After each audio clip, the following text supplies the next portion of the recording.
Hi, I'm Johnny and you're watching the Hexy Beast, and on today's episode I'm going to be doing a review of this game right here, Curators by Worldshapers.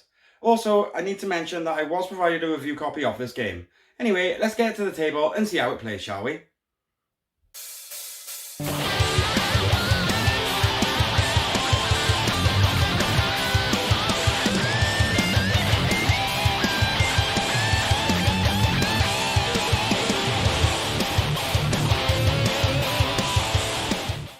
So this is Curators. Curators is a Euro-style tile-laying game with action selection mechanic based on flipping chips. As a curator, your job is to allocate your museum staff efficiently to expand the museum and its collection. At the end of the year, the best curator will win the prestigious title, Museum of the Year. So anyway, let's just go and have a look at the solo mode. Okay, so the first thing we're going to do in a game of curators is we're going to choose our mission from the solo missions at the back of the book. And the one we're going to be choosing today is Local Museum. The local museum has not gotten much attention in the past few years. Fortunately, they still have some money left to reorganise. As its new curator, you have been given a shot at getting the museum back on its feet. So as you can see, what we need to do in this is to score 17 points by the end of the game. And now I'm just going to show you how to set up, and we'll just get on with gameplay. The first thing we're going to do in a game of curators is we're going to take one of these player boards and place it nearby. As well as that, we're also going to take this swanky auction house board and place that next to it. As well as that, we're also going to take this board, and if you flip them over, you can see there's a turn tracker. Basically, in the solo game, we get a grand total of 18 turns in order to complete our objective. Then what we're going to do is we're going to take all the round tokens of various colours and place them in a supply between our auction house and our player board. Just like this. And I'm also going to take one of these red tokens and I'm just going to use it as a round tracker for myself.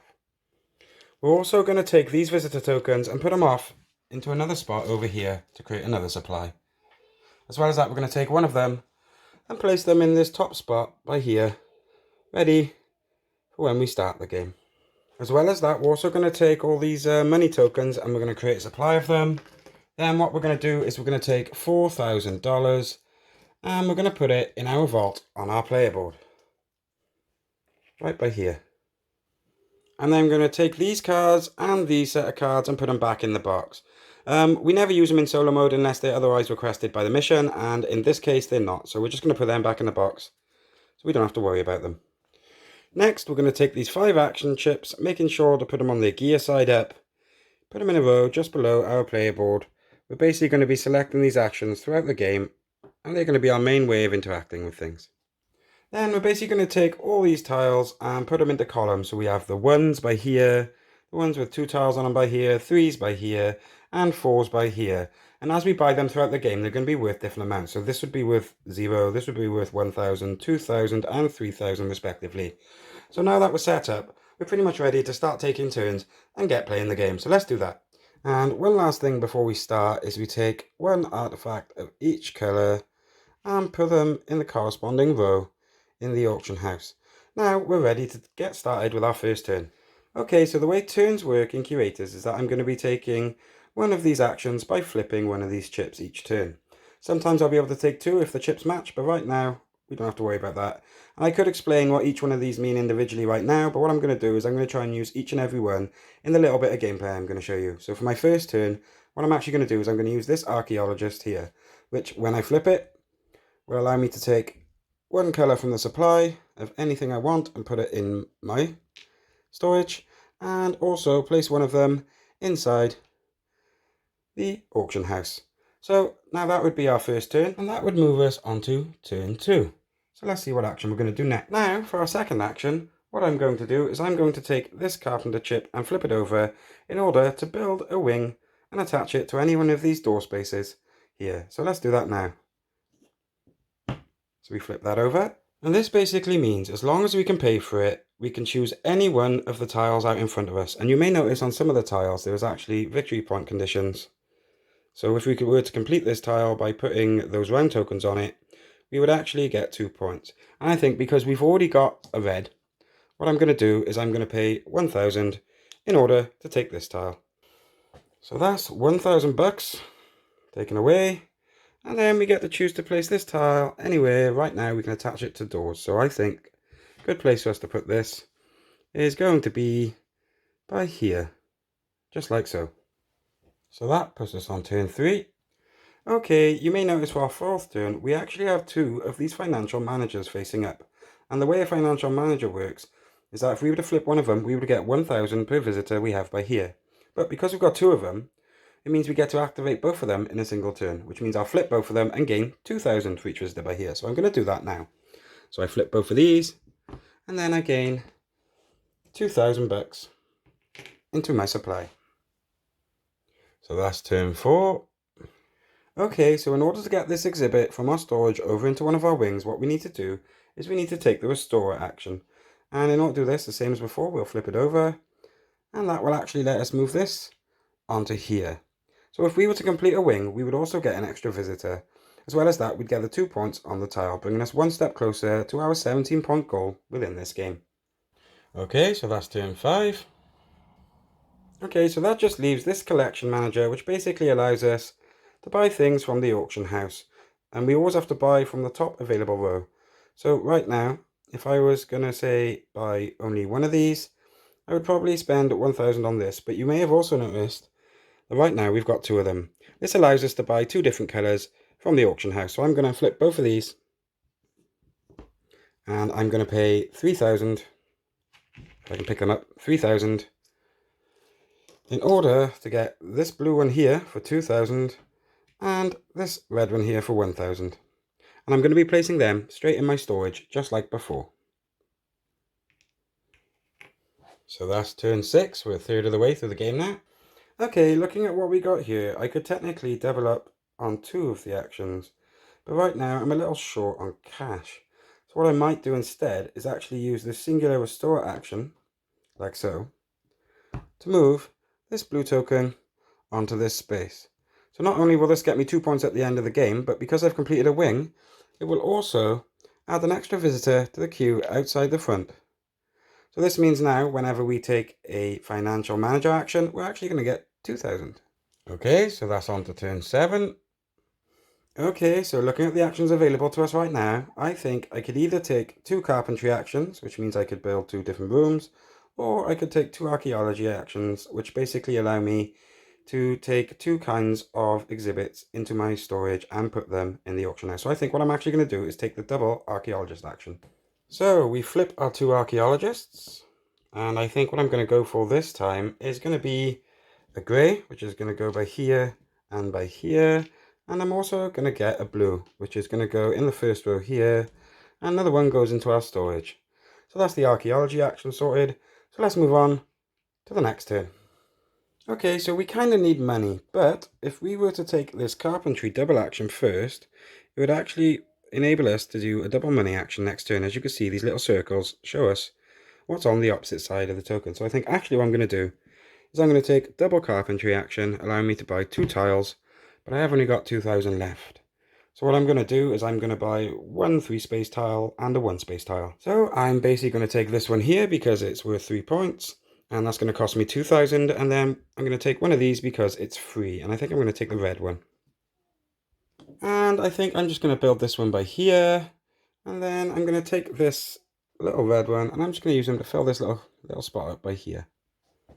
And let's not forget that we just spent these 2, so that's on to the next turn. Okay, moving on to this turn, as we can see, we've got a double money action, and I think it might be a good idea to use it, as by using both of them at once, we actually get 2,000 per visitor. So I'm going to do that and take 4,000 from the supply and place it into my vault, like so. So that's on to the next turn, which is the 10th one. Okay, for this turn, I could take this action twice, but I'm not going to because I'm a little low on money and it would cost me 3,000 in order to buy 2 from the auction house. And basically, in order to double up, you have to be able to do both actions. So I don't want to end up on really bad money. So what I'm going to do is actually I'm going to take this archaeology action singular in order to be able to take this money action next turn, give me an extra 2 grand. So because I've done that, the first thing I'm going to do is I'm going to take one of these red tokens and place it in the auction house on the second row by here. And I'm also going to place one in my supply. Nice. And that brings us on to the next turn. This turn, what I'm actually going to do is I'm going to use 2 of these collection managers here in order to buy 2 tokens from here. So let's do that now. So I'm going to turn these over. Then I'm going to spend 2,000 in order to take this grey one here and this red one here and put them in my storage. Now, because my storage is full, I won't be able to take that action anymore until I get some of these onto some of these wings. So let's work on that now. Okay, so we move on to our next turn. And all I'm going to do this turn is I'm going to flip this one by itself in order to gain 2,000 based on these. So there's my 2,000. On to the next turn. Okay, so on this turn what I'm going to do is I am going to double up on my restorers, which will allow me to take this blue, put it by here, this red and put it by here, meaning we only actually need to fill this one spot in order to complete this wing, get ourselves a new visitor and gain the 3 points printed on the tile.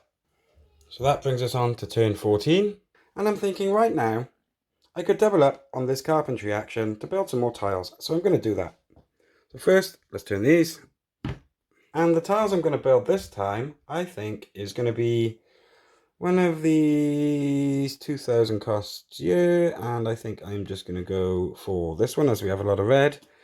And I'm going to take one of these 1,000 costs by year, which is going to be this one because it's a blue and a grey. So let's just go build them in our museum. Okay, so the first one I'm going to place right by here. And the second one that I bought, I'm going to place right by here. And that cost me 3,000, so let's get rid of that, leaving us with 1,000 in the bank. Okay, that moves us on to the next turn. And I think for this turn, all I'm really going to do is I'm going to use this restorer as a single action to take one of these grey exhibit to my storage and place it by here, thus completing another wing, getting me 3 points at the end of the game, and a new visitor over here, meaning that this action is now worth 3,000 per time I take it. Oh, we're getting close to the end now. As you can see, it doesn't take that long to play. Okay, so on this turn, what I'm going to do is I'm going to double up on the archaeology in order to take one red and put it in the auction house and one in my storage. And I'm also going to do the same for one blue, which is going to go in the auction house and one in my storage, which means our storage is full again. Oh, only 2 turns to go. Okay, so ideally in this situation, I would like to have some restorers in order to move some of these over here, but I don't. And I can't double up on this action by here simply because I have nowhere to put the things in my storage. So I think what would be the best bet for me to do now would actually be take this action here, which is the carpentry action, which allows me to build another wing. I'm going to take one of these free tokens that don't cost me any money, and I'm going to put it somewhere by here, just so that I have access to this action for the final turn. Okay, so that brings us on to the final turn of the game. Okay, and one more thing to mention about the restorer, it's important to remember that it can take one or more of the same colour. So what I'm going to do in this case actually is I'm going to use this restoration action to take 3 reds out of here and place them in here, here and here respectively for my last turn. So anyway, let's just get on to scoring and see how well we did, shall we? Okay, so now it's time for us to score the game. And the first criterion here is for every 4,000 we have left, we gain 1 point. Unfortunately, we only have 1,000. So this is actually going to be a 0. And then this is the points printed on any completed wings. And right now we have 3 and 2. So that makes a grand total of 5. Then is scoring these exhibition cards, etc. If we were in a scenario which required them, we'd score them. But because we're not, we use a 0. And then this is for each exhibit in our museum, which in this case is 1, 2, 3, 4, 5, 6, 7, 8. 8. And as you can see, we've got this, which is a 0. So as you can see, we actually only have 13 points, and thus we lost this scenario. Anyway, let's get back to the table, and I'll tell you what I think. Okay, so now that you've seen how the game is played, it's time for me to tell you what I think. And as always, the first category is aesthetics. And in this one, unfortunately, I've decided to score it a 7. Because I thought, although the art was quite simple, and it was simple to understand where the tiles were, and the production quality was actually pretty good, I just find the overall art style a bit bland. And I just thought that some of the pictures on some of the tiles, like the visitors, for example, even though they were different per tile, they were just too small. Even the artifacts didn't really excite me because at the end of the day, to me, they were just little round red tokens, or little round blue tokens, or little round grey tokens. So for that reason, I've decided to give this 7 out of 10 for aesthetics. Now, let's move on to gameplay. Okay, so that brings us on to gameplay, and in this category, it's only gotten a 6. And I'm going to tell you why now. Even though you saw me playing suboptimally in order to show the moves, I did find that after I played this quite a bit, that it was actually quite solvable, and it was quite easy for me to just complete each scenario without much challenge. And part of this is down to the fact that the tile offer basically gives you access to every tile in the game from the start. So instead of having to choose from like 3 tiles from a shop, you literally get to choose anything you want and put it down. And I find that just kind of made the game lack excitement. So for that reason, that's why I've given it a 6. I did find it a good puzzle and I did enjoy it my first time through, but as far as longevity is concerned, it just had to lose a few points because I just found it kind of uninteresting after I played it a few times. Okay, so that brings us on to accessibility. And in this one, I've scored it a 7. This is mainly because of the fact that although the rulebook is quite well written, I did find some of the explanations and especially the play rate to be less than useful in a solo game. As you can see, it uses the spiral setup from the main game, although it does help out with scoring at the end. I also found that the fact that we didn't get to use a lot of these was a bit of a problem. And while looking through these myself, I noticed that they actually have symbols determining the colours, which would be great for colourblind people, right? Unfortunately, these shapes don't carry over to the tiles themselves, so every tile actually only has a circle on it. So it kind of defeats the purpose of using these icons on these cards in order to match them up with the board, especially if you have problems with your sight or you are colourblind. I just think that was a bit of a misstep, and they should have really carried over the squares and the triangles from these cards and put them onto the actual tiles themselves. So for that reason, that's why for accessibility I've decided to give it a 7. Okay, so that gives Curators a total score of 6.6 out of 10, which is just an okay score from me. Although I did find the game fun and challenging at first, I did find as I went through the missions that the overly deterministic nature and the fact that the actual tile set in its entirety is available to you at any point in the game to really kind of pull some of the potency away from its challenge. The challenge itself was actually quite good. As you can see, I lost this game, although that was purely because the fact that I was filming and demoing it as opposed to playing it optimally.